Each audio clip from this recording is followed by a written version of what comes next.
Welcome to the Pacific College of Health and Science podcast channel. Today's podcast is part of a series called Private Practice Plus. The purpose of this podcast is to provide acupuncturists and other independent healthcare providers with ideas to expand their practices. By expand, I mean both grow the number of patients and clients you see, and also to expand the boundaries of your practice and your career. To that end, and to provide inspiration and ideas, I'm inviting practitioners who've had both busy private practices and who've also created businesses, written books, teach, or created other additional income streams beyond private practice. These projects can provide direct financial rewards or help build your brand, your recognition as a healer and expert in your particular area of healthcare. They can also bolster your enthusiasm for the field, the career you're in. As you will see and hear, there are no shortages of opportunities for growth in the field of healthcare. Your patients, your clients, your community, and you will benefit from every effort you make to expand your career. I hope you enjoy the show.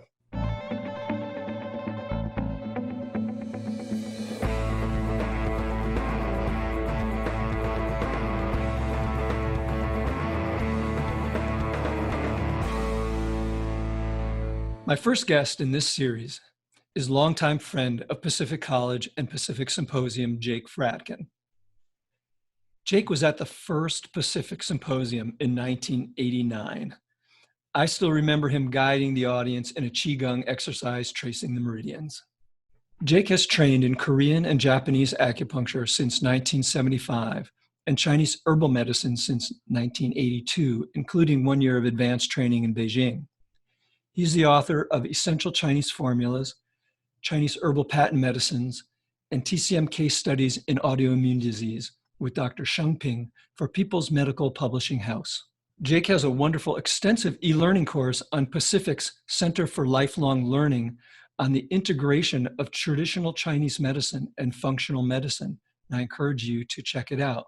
We'll post the link in show notes. So welcome, Jake. Thanks for joining me from your beautiful home in Boulder, Colorado. I'm honored to be the first in the series. Well, we're honored to have you. You've certainly set a standard for the theme of this podcast series.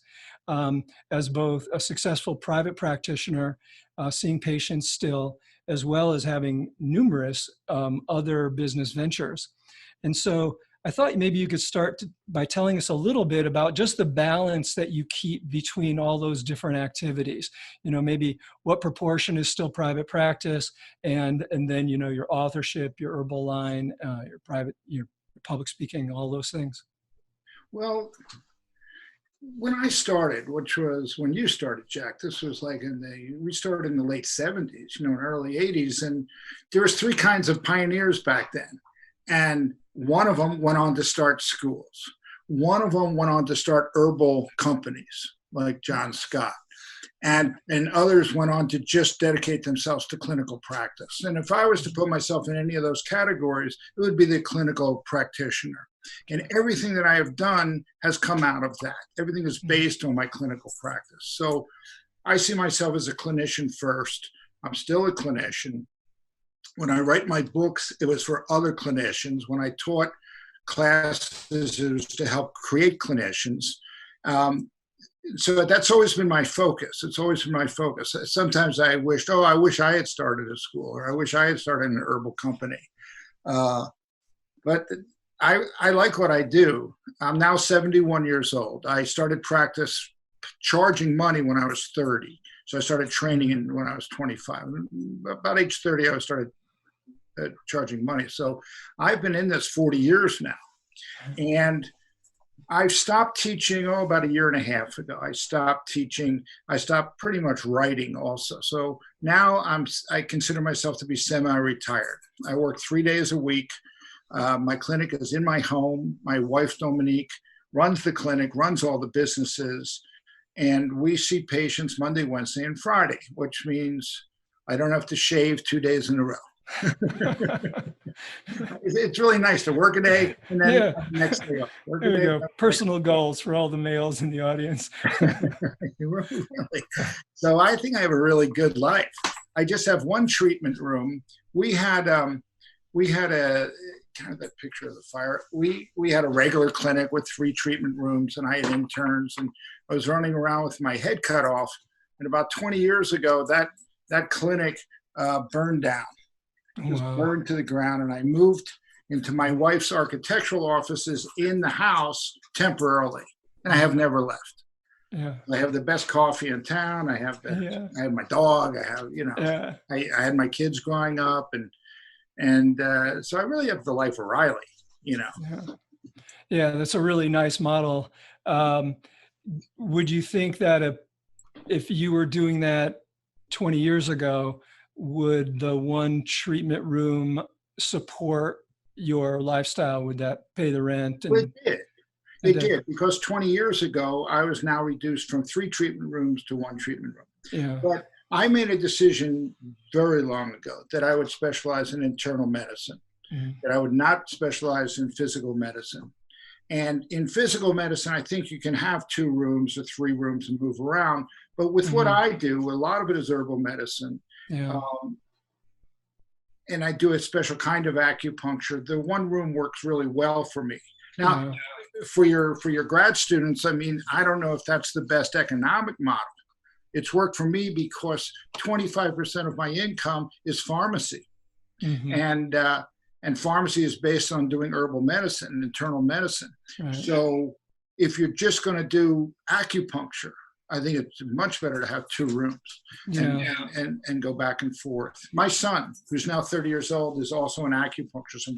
Congratulations. That's really great to hear. Practiced a couple of years. He's just kicked butt, he just does physical medicine.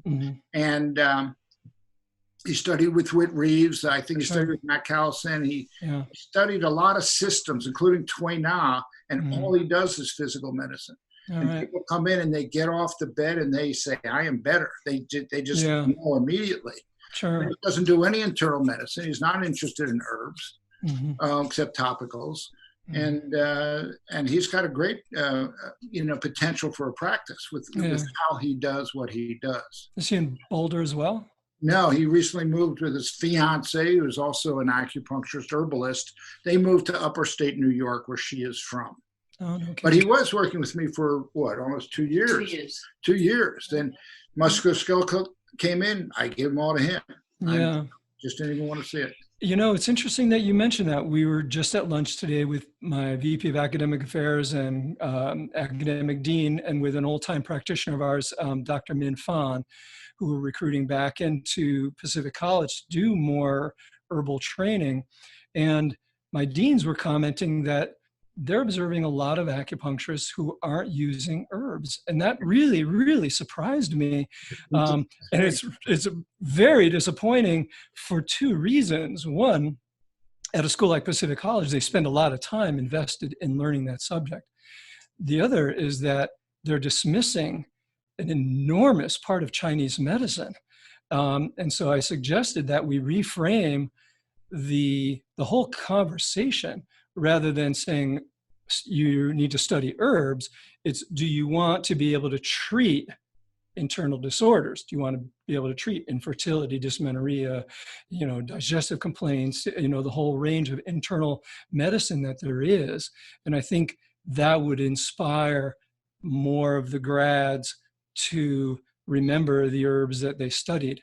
And I mean, there are so many resources that they can reach out to supplement their library, let's say, in their clinic. So they don't have to remember everything.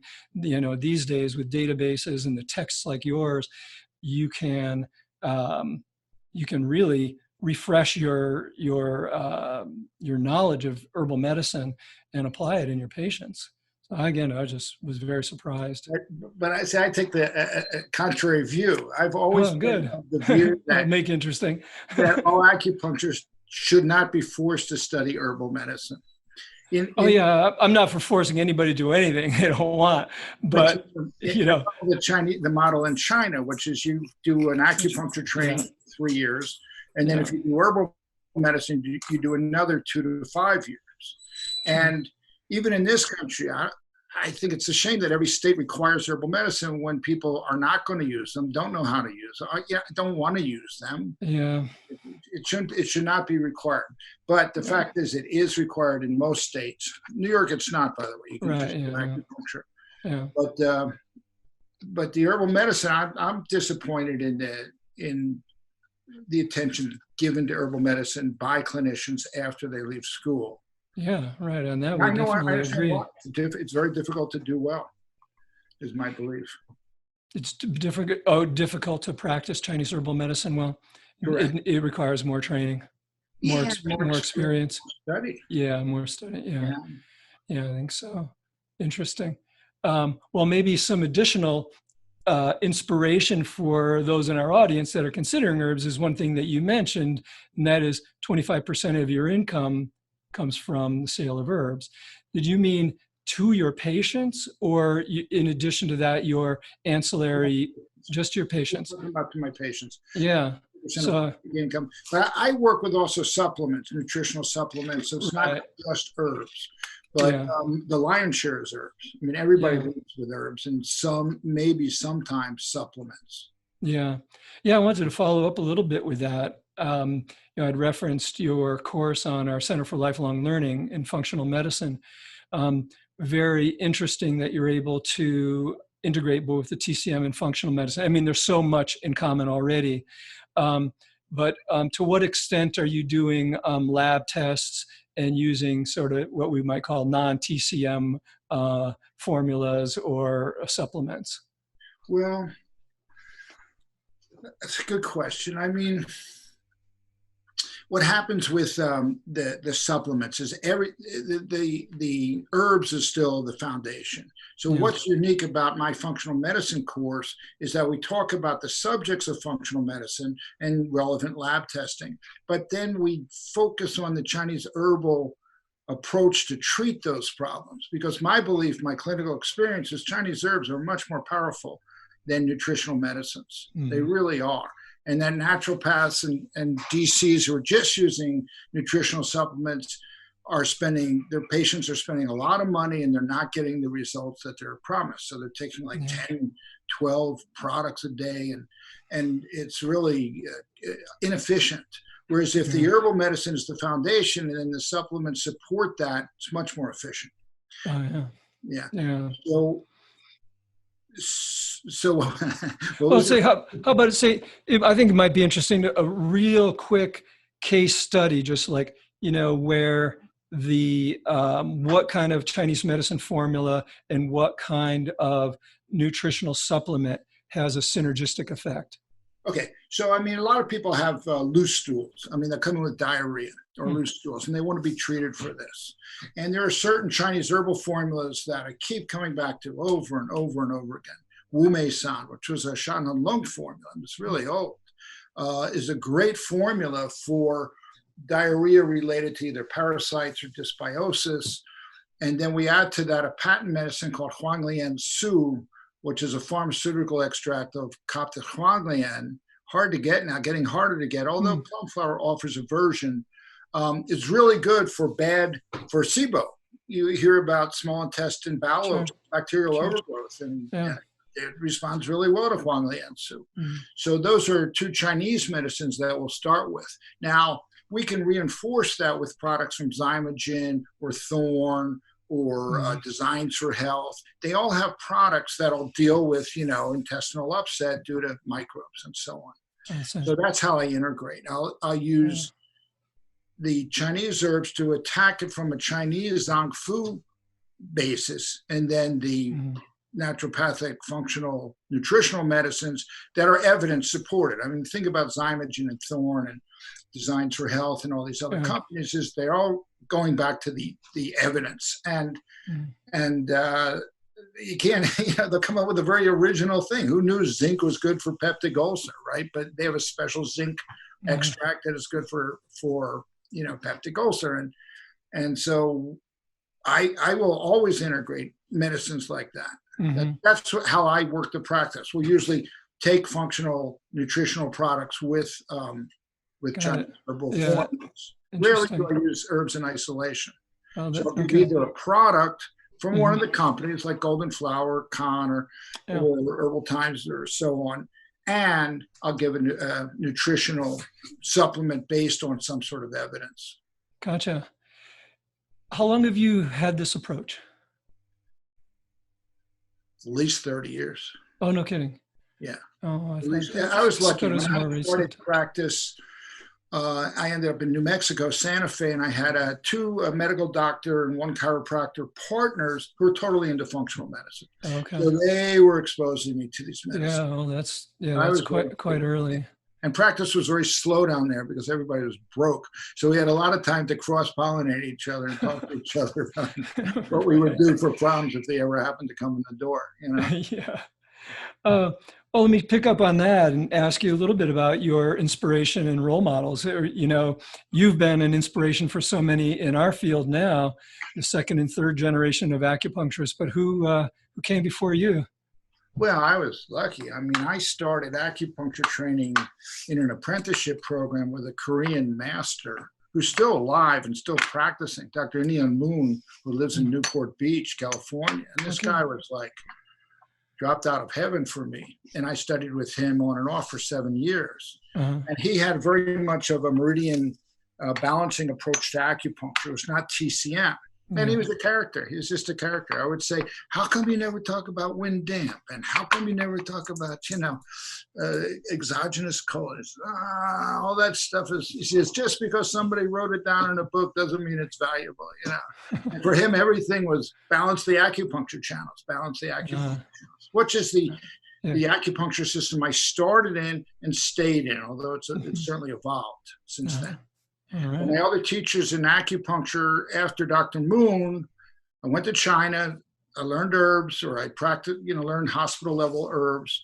And I came back and I started, I wanted to get back. I didn't like TCM acupuncture at that point. I think it's really good for musculoskeletal, but I was very not into it on the Zongfu level, that we're going to treat kidney 7 as a kidney yang point and kidney 3 as a kidney yin point. And I'm thinking, really? Is that really true? And so I wanted to get back to meridian balancing, and I got in with Dr. Mikishima and his people. And that opened up a whole bunch of doors, going back to Yoshio Manaka and so on. And I've stayed not just with Dr. Shima. Afterwards, I studied with Shulo Denmai and all the meridian therapy people that started coming into the country. And really, that's what I practice. I would say I definitely practice Japanese style acupuncture rather than Chinese style acupuncture. And patients like it. It's very gentle. Yeah, for sure. It's definitely popular. How much of your differentiation is based then on pulse diagnosis versus questioning the patients? I really separate acupuncture from herbal medicine. So actually, all the acupuncture I did was based on pulses, but eventually I got into computerized meridian diagnosis. And that's what I use to this day. I rely on to this day. There's a couple systems out there that are good. The one that I use is AcuGraph, which everybody knows about. And the other one was MEAD, Meridian Energetic Analysis Device, which was from Taiwan. So these are meridian diagnostic computer. And so I started using the AcuGraph because I like meridian diagnosis, and buried in there was a menu which went back to Mikishima's divergent channel, 8 extra channel approach that he evolved from Monica. And it's just buried in there. And I went, wow, we couldn't do it before. It was so complicated. They were doing it with incense sticks to see. Yeah, it was Akabana. Yeah, Akibana. Yeah, it was horrible. It was painful, and it took forever, and you had to do all these math calculations. And now with the computer, you diagnose the meridians, and boom, they tell you, here's the treatment. And you can choose to do the treatment or not. But they show you which channels are excess, which channels are deficient. So I don't do pulses anymore for acupuncture. I just do the AcuGraph.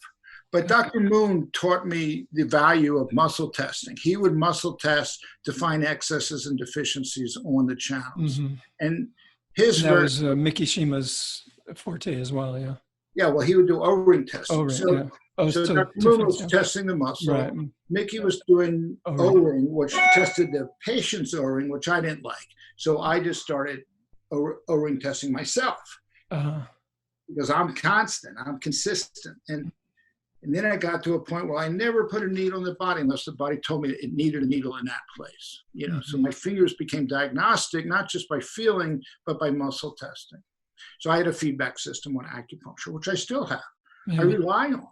There's a lot of tricks I have that are based on muscle testing. And every time I used to teach, I would teach it, but only about 15% of the people would feel comfortable doing it, maybe 20%.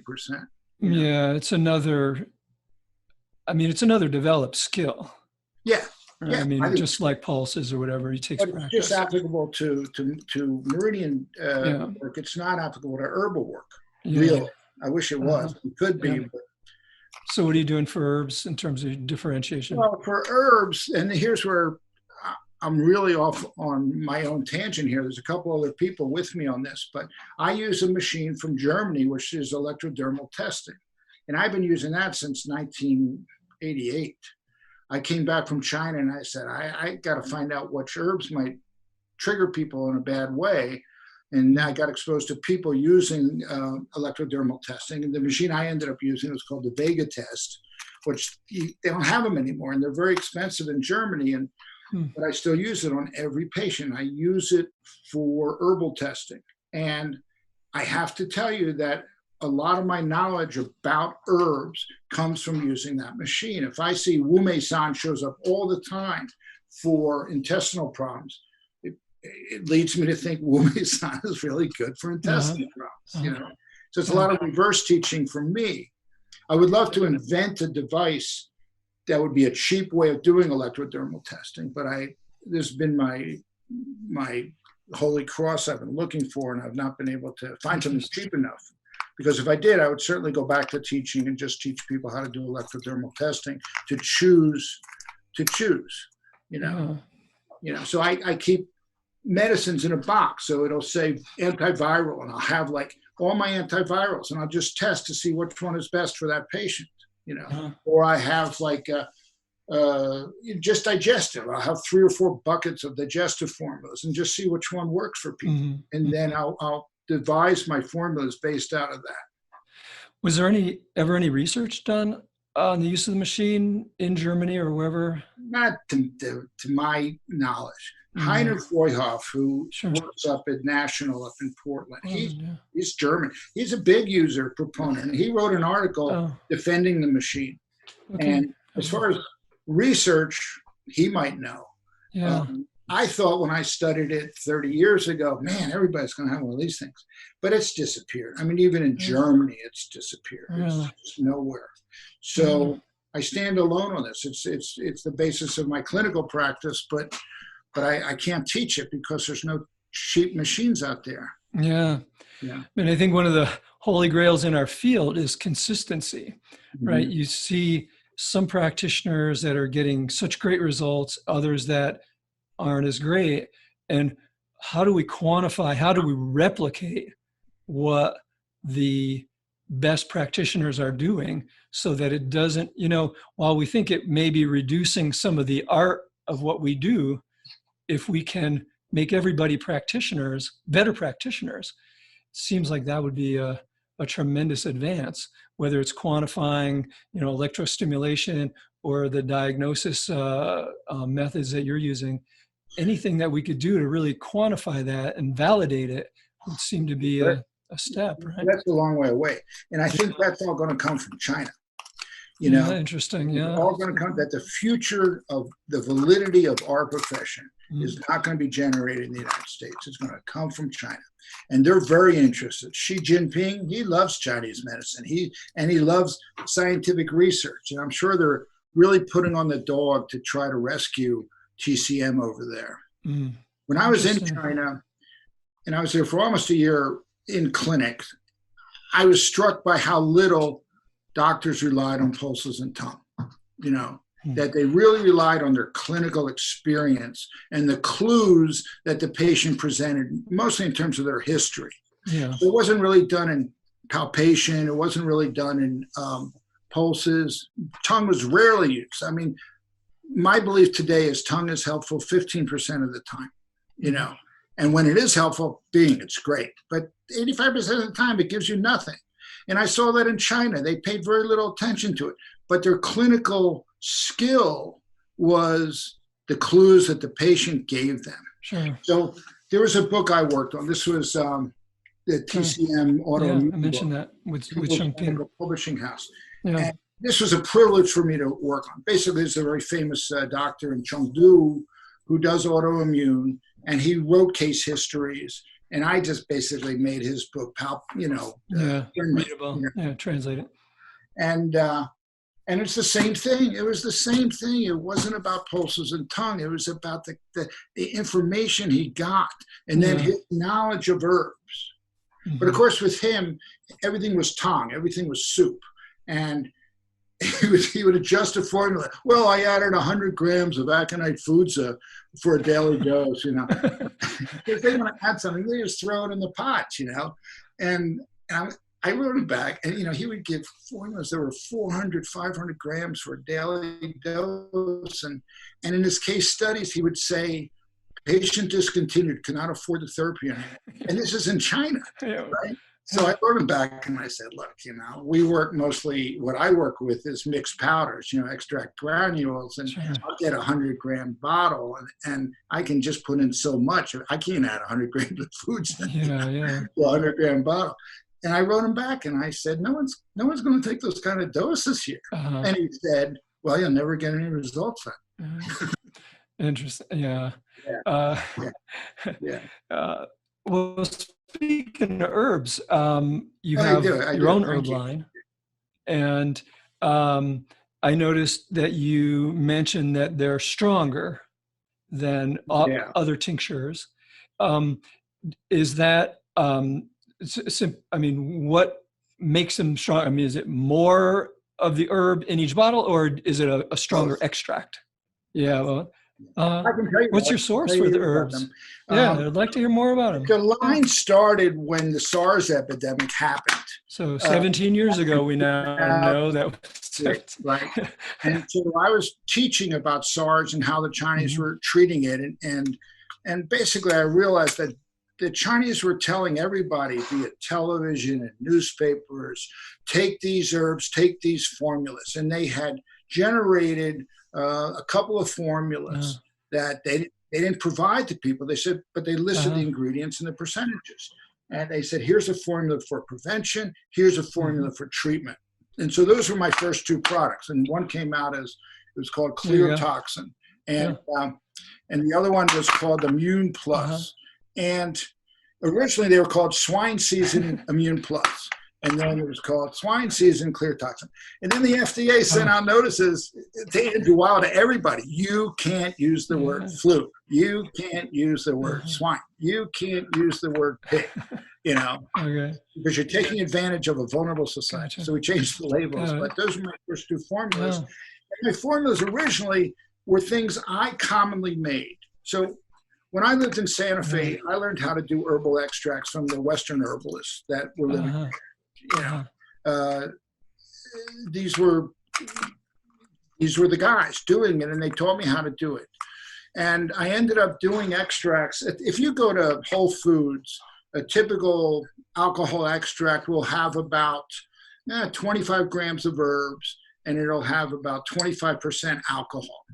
Okay, that's your typical. You got to be 21 to buy that. What's that? I said you have to be 21 to buy that. Yeah, that's funny. And then, but they would cook it for 2 weeks, so they could extract a lot more out of it. So my friend in Santa Fe said, you can do a quick turnover here. So we put in 100 grams of herbs and 50% of alcohol. And that's still. And so this is made by Vitality Works in Albuquerque, New Mexico. And they make every herbal tincture that you see on any shelf of any over-the-counter line, whether it's Whole Foods or natural grocers or anybody. He makes them. They make them. So he makes my tinctures also. And he says, these are the strong. I insisted. I want 100 grams of herbs, 50% alcohol per bottle. He said, these are the strongest things we make. He says, these are really strong. So they are really strong. And, and I think they're what they call, they're like the cost of other people's tinctures, Gotcha. All right. So you get the raw herbs from China Well, delivered yeah, to Vitality I Herbs get them and from sent. California, Oh, yeah. and they're all lab tested. Oh, yeah. I use the importers. I Yeah. particularly I use new herbs. I use plum flower, and you these herbs are tested. There's Yeah. laboratory backup, if batch Yeah. That's backup. good. So All right. everything's there, and you can get all organic or wildcrafted, which I do. Oh, wow. So the quality is great. I hate when people say, "Oh, Chinese herbs are all adulterated," but we can prove they're not. Yeah. We Oh, can that's prove good. they're clean. Yeah. Yeah. Good. So Good to know. yeah. Yeah. But the thing about selling herbs, if you're a practitioner, is you don't have to be there. You can listen over the phone and figure out what they need and leave it for them at the door and with a receipt, and they leave you a check. It's another good way to get passive income if you're running Yeah. a practice. You don't Yeah. have Sure. to be patient. Yeah. But Do you market the herbs to other practitioners as well? I do. I do. I'm in terms of the world of herbal producers, Yeah. we must be the smallest group in America. We do so little marketing. We do no marketing. I have a mailing list on MailChimp. Anytime someone asks me to be on LinkedIn, who's an acupuncturist, I put them in that list. Yeah. I got My it. list is quite small, a Uh-huh. couple thousand, two, Yeah. 3,000. But if people contact me, then I put them on my mailings. And I do mailings every couple of months to let them know what's happening. You probably saw one of my mailings. Yeah. Sure. But where the real sales go is to my patients. Yeah. If I can give one of my own tinctures to my patients, it's easier for me. I don't have Sure. to make a formula. Right. Yeah. Right. Exactly. And, maybe sounding a little bit mercenary, but you've cut out the middleman. Right. And that's why it's helping to generate 25% of your income, where I would imagine if I were prescribing, some of the more readily available ones and I'm paying wholesale price, I'm not going to make 25%. I don't agree. Before we started selling our own products, we were just selling everybody else, and we're still selling everybody. Yeah. I carry everybody. I have a pharmacy with 500 products in it, and it's plum flower, and it's new herbs, and it's and it's golden flower, and it's Guangxi, and it's all these companies. Yeah. And so patient doesn't just get charged his visit; he gets charged for medicines, and the typical patient will pay between $120 and $150 for a month's supply of what I want to give them. Mm-hmm. Okay, and half of that is mine. Yeah. Because when you sell a product, you double what you paid for it. Sure. Acupuncturists that aren't doubling the prices of their wholesale prices are missing an opportunity here. So we double it. Sure. So it never. I always make money from selling a product, and so does the person who sold it to me. Mm-hmm.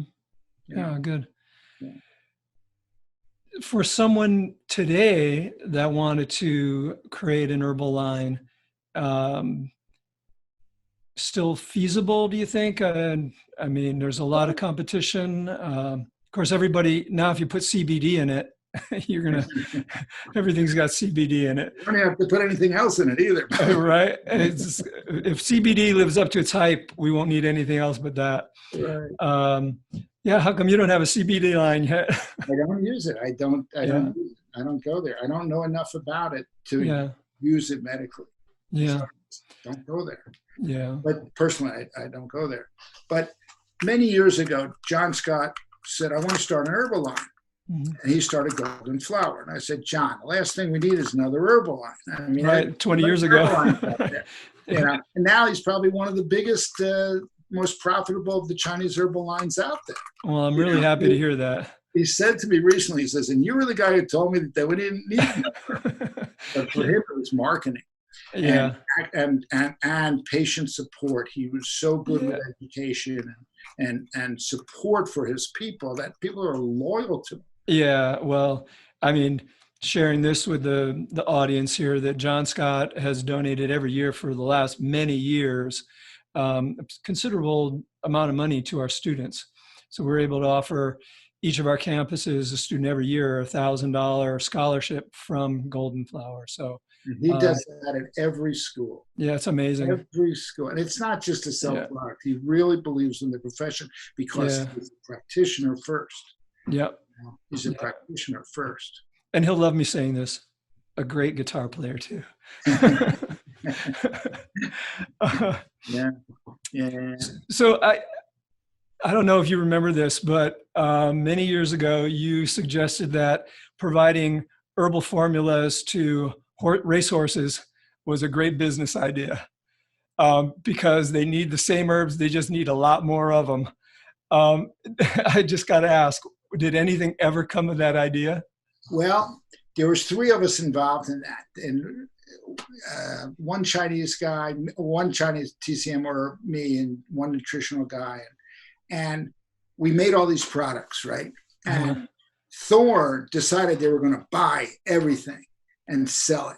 And it wasn't 2 months into it that they said, well, we don't know anything about Chinese herbs, so we're going to cut out the Chinese herbal part of those formulas. Oh, no kidding. We're just going to sell the Western. But one of the Chinese guys, he started, Xie Shen, he started the Qi Institute in Florida, which is only for veterinarians. Sure. He makes his own horse formulas. He was one of the teachers on that. And he and I and another person created those formulas. Yeah, they eat 30 grams a day. All right. Yeah. So I loved working with them, and I loved working with the horses, but these kind of marketing ideas are not my forte. You know, well, maybe there's some in our audience though here now on the East or West Coast rather. There's plenty of racehorses out here. That's a business opportunity for them. We don't have to reinvent the wheel. Shaz got his books published with all his formulas. Yeah, right. It's amazing. It's amazing. Yeah, it is amazing. Yeah. So, any future books for you, Jake? Or in fact, why don't we back up? I mean, what was the inspiration for the herbal patent medicines book? I mean, those were standard for the longest time. Yeah. And now you have an update, right? Yeah. And you know, Jack, I appreciate you thinking I'm this great businessman, which is really kind of a joke because I make the biggest business mistakes one after another. Oh, you got to make a lot of mistakes to find the right way. It was a patent medicine book I wrote in 1986, I think. First edition, that sounds about right. 1987. Okay. And it sold 35,000 copies, you know, right? 35,000. So this was written before I knew anything. It was just like my interest. I was living up in Seattle, going to the Chinatown stores and being attracted to the bottles and wondering what's this, what's that. And I had to translate most from the inserts, you know, with my rudimentary Chinese, translate what was in them and what they were for. And that became this. And this became very popular in the Chinatown herb stores. And then students started picking up. I revised it and made this one 2001. In 2001. This was a big seller. And why this was great was the pictures. This became like the PDR, PDR Chinese medicines, and had like 1,200 products in it. It was really cool. But over the years, I realized that half this stuff you couldn't find outside of Chinatown herb stores. So it's really not very practical. This is my friend Whit Reeves who said, Jake, you got to reduce it to something much simpler. So I did. And I made this book in 2014, Essential Chinese Formulas. And now we have 225 products that I go into in depth. But then I list everybody's products that are out there and where they'd be organized. And I'm immensely proud of this book. But I made a fundamental error. I called it Essential Chinese Formulas. And all the schools say, well, we already got really good books on Chinese formulas. And I should have called it Essential Chinese Patent Medicines. Right? Because when the schools went to choose patent medicine books, they chose Will McLean's book because it said patent medicines. You know, I wanted them to use this as a recommended book for NCCAOM. So nobody knows about this book. It's sitting in my garage, but it's a great book. This really has my clinical information and my summations. This is a great book. I'm very proud of it. So if your viewers don't have this book, we'll have to check with our deans here. For sure. It's a great book. It's fabulous, and we put it on Kindle, but. And we called it on the Kindle version, Patent Medicines. All right. You know, I remember again, of course, everything I remember back in the day, right? I was talking to Harriet Beinfield about Between Heaven and Earth. Yeah. And how it was going to be so successful. And she said that she'd probably end up making minimum wage because of the amount of time and effort it goes into creating something like that. Yeah. I mean, how's that been for you? I mean, do you notice the royalty checks, or or is it just kind of a? Not on this baby, but this one was great. Yeah. And this one was great. We sold a lot of those. This one I wrote from 9 to 12 p.m., 9 p.m. to 12 a.m. on Cointreau. And then I wondered why my blood sugar went up so much. This one got written in the morning, 9 a.m. to 12 p.m. in the morning, right? Okay. Gotcha. So the key is, if you want a book to be successful, you need to do it at night. You need discipline. Yeah, it is a routine, right? Yeah. And something to say. I mean, it's nice in the case of those books that your interests paralleled a need in the marketplace. Right? Yeah. And well, I mean, I was on the surf there as it was going, and I was teaching a lot. I was going once or twice a month to teach something about Chinese herbal products, and I would always sell books at my talks. Yeah. Interesting. We were talking again today at lunch with my deans and teacher about the opportunities that exist for new practitioners, and I mean, we speculated in 20 minutes we could probably come up with 30 different subjects that need to still be written about, in our medicine. And I'm sure that's just the tip of the iceberg, right? But there's so many opportunities, and it doesn't need to be a magnum opus, right? It doesn't need to be the great American novel. It could be even just starting with articles. And that was how Giovanni started. I mean, he wrote the 8 Extraordinary Vessels article in one of the journals, and maybe it was Peter Dedman's Journal of Chinese Medicine, in the early 80s. And that there was no other source for that information, right? And it really started his career. And he was able, obviously, to follow through with classic texts, but you never know where a small project can lead in the future. Well, people, were asking me, what can practitioners do to increase their income, right? Mm-hmm. And well, first thing is you want to max out your patient load. And I said this to my son. I said, ask yourself, how much money do you need to accomplish your immediate needs? How many patient treatments will give you that? Mm-hmm. And just design your week in terms of, I need 20 treatments to do 20 treatments this week in order to meet my goal, mm-hmm. or whatever. And then you keep working up to that. And so the foundation is always the clinical practice. And then what you charge is based on what you can get and what you think is fair. Sure.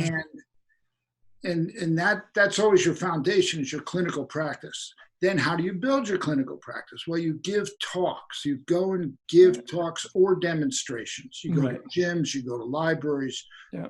You give demonstrations. If you can get somebody with a frozen shoulder and then they get off the table and now they're going like this. Yeah. They're going to come to you. Yeah. Especially in physical medicine. Yeah. And that's how I started. That's how I built up my practice, was giving little freebie talks. I'd give for newborn mothers. I'd give for certain subjects, and people would come and they just hear me talk about a subject with some amount of knowledge, and then they'd come as patients. Right. So giving talks was always the best way for me. Absolutely. I mean, they see you, hear you. Of course, public speaking is many people's greatest fear, but we have a real advantage in our medicine in that can be so visually compelling.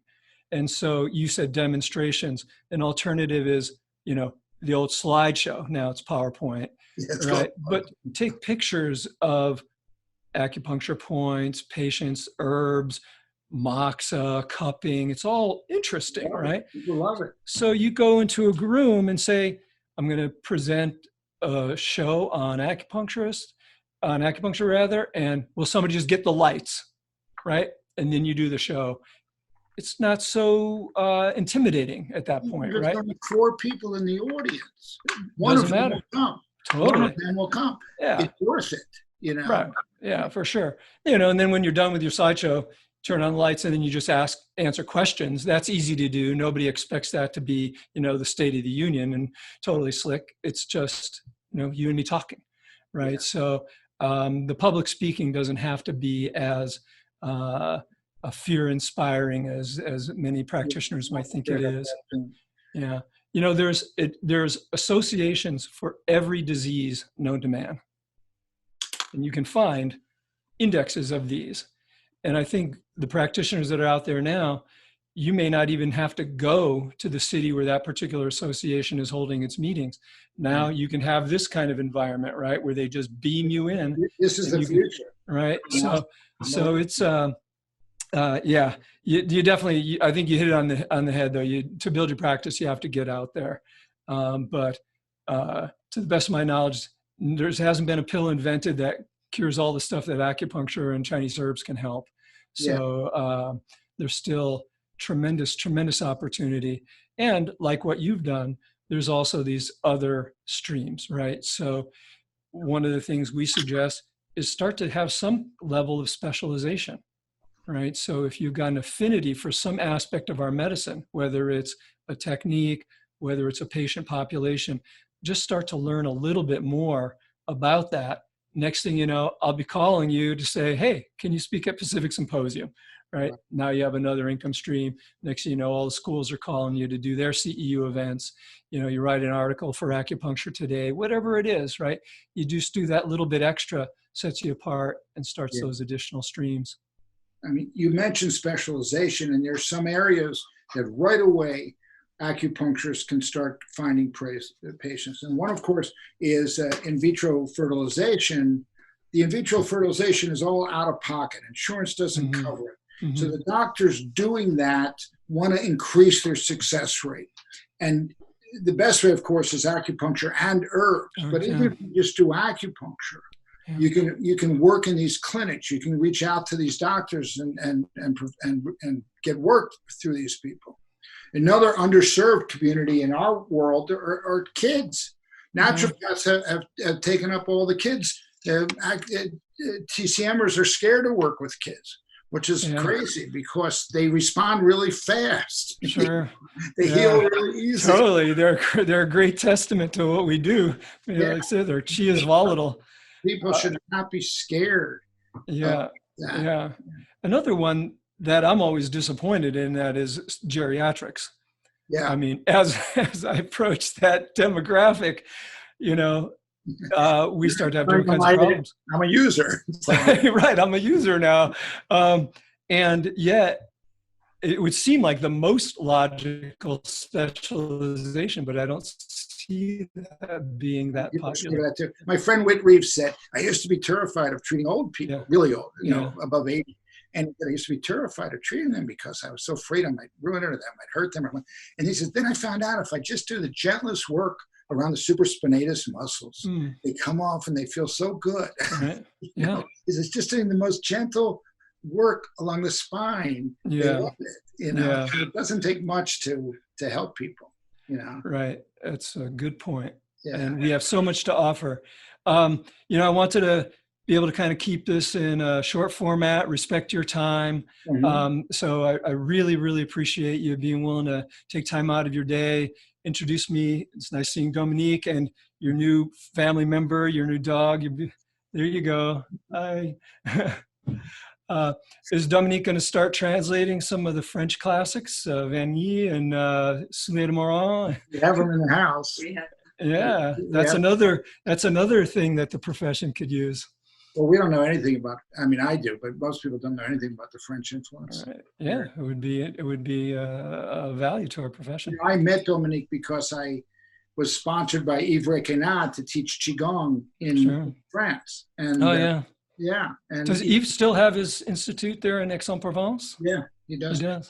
And he, there's a lot of Frenchmen who just invented very unique systems that are very interesting systems. Yeah, there's a lot out there, a lot of potential, especially with acupuncture. I mean, I think the herbs, I always go back to modern China hospital herbal medicine, and which means I don't go towards Japanese Kampo personally. Mm-hmm. And I think it just cannot be beat, And but with acupuncture, we have so many kinds of acupuncture out there, all of which work. I mean, all of which work, Yeah, good to know. Yeah, I mean, we have plenty. But my advice to any practitioner is, first of all, keep studying. Just there's no end to study. There's no end. I'm glad NCCAM requires 15 hours a year. So keeping studying keeps you fresh and expands your horizons. The other thing is, if you can specialize, do specialize. I know now people who are specializing neuro acupuncture and people specializing in dermatology. You have Mazan come in, and you have people specializing all over the place. Of course, gynecology Well, it's a win-win, right? I mean, it's an area you're interested in, so you have that inspiration. It makes you better at treating the patients that you're seeing because you're specialized in it, and it sets you apart. So there's a lot of reasons to do that. If I can make one more plug for myself, so one is I sell my own alcohol tinctures only to practitioners. I don't sell them to retail to the public. You can go to my website and see. And I think we can put a link up too when we send this out. So we're happy to do that, Jake. And for Golden Flower, I created a children's line many years ago. Oh, nice. Which has less alcohol. Yeah, it's closer. Let's say it's for all children. I say it's for under 2-year-olds. Okay. Around 2-year-olds. And so we have one for common cold. We have one for ear infection. We have one for cough. We have one for stomach upset. Nice. We have one for immune enhancement. And so they're real convenient. Like kids love the taste, Yeah. So I'll take those then too. Yours I'll use on the weekend. I know. Mine you got to roll up your sleeves, But I give it to kids, I tell them to put maple syrup in it or honey. There you go. Hey, Jake, well, thanks again. I really appreciate your time. Nice seeing you, Dominique. And what's your dog's name? Anya. Anya's a star. She went to chase squirrels. Okay. Hey, man, we'll sign it off. I could talk to you forever, but we'll keep it in a normal format. Appreciate it. Take care. Bye-bye.